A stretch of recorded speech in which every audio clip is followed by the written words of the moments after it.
6, 2020. We're at Hurricane Shoals Covered Bridge State Park. We're driving through the bridge right now. This is a county maintained park. It's a beautiful bridge. It's a drive through. Wow, it's nice. Look at that.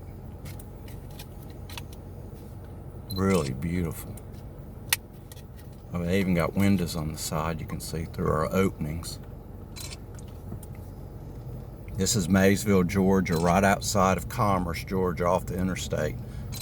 Very convenient to get to and see. It's got a pioneer town also you can visit.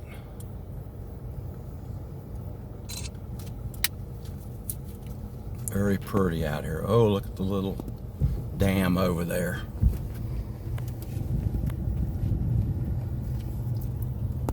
Really nice, and no charge to come in.